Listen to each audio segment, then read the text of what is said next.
Hey guys, this is Sam, and today we'll be talking about iOS 9.2.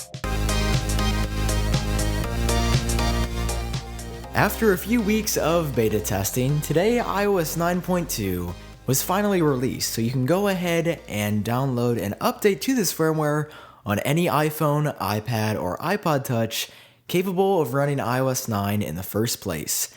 The changelog for iOS 9.2 is actually very long, so instead of reading through every single bullet point, which would take a super long time, I just wanted to highlight the main features, bug fixes, and improvements with iOS 9.2.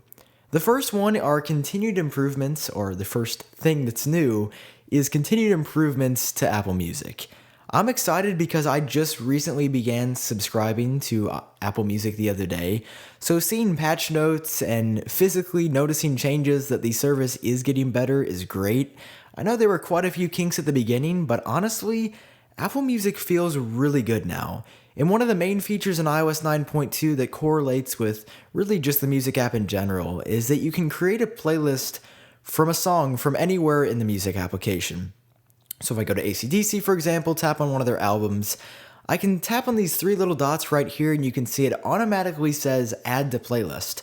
Or if I'm in the new section on Apple Music and I want to add a new song straight to a playlist from here, I can do that now. For whatever reason, that was just completely missing in previous versions of iOS 8 and iOS 9, so I'm super glad to see that added with iOS 9.2. Some other big changes include a new top story section in the News app. This will basically suggest some popular headlines from that day in one easy-to-read section inside of the News application, so that's pretty nice. Continuing on with more changes packed into iOS 9.2, there are new places in the iBooks app that allow for peek and pop, which is very cool.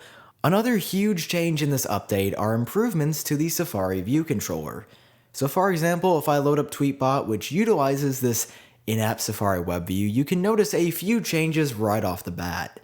The Done button has been moved from the top right-hand corner of the screen all the way over to the far left. You can now swipe back from left to right on the screen to go back to the previous page. And finally, if you tap on the Share button near the bottom of the screen, you can access third-party extensions with this brand new Safari in-app web browser. So some very nice changes overall.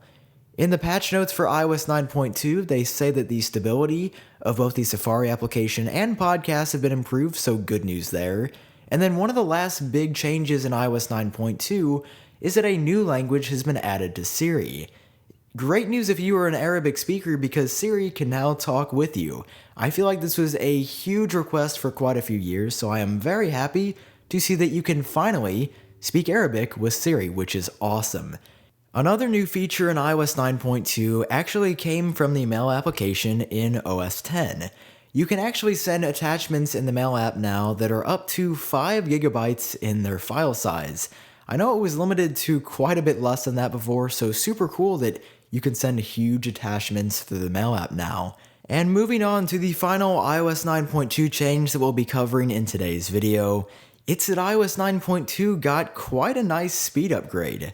I don't know what Apple did between iOS 9.1 and iOS 9.2, but the firmware just feels blazing fast on almost any device that I use it on. In some parts of the operating system, lag has just been completely removed, and overall my experience with iOS 9.2 has been ridiculously positive. But that will go ahead and wrap up today's video. If you enjoyed watching it, go ahead and click that like button down below, and for more iOS videos, hit that subscribe button in case you haven't already, so you don't miss out on any of my future uploads. My name is Sam, you can follow me at iUpdateOS on Twitter, and I'll talk to you guys in the next one.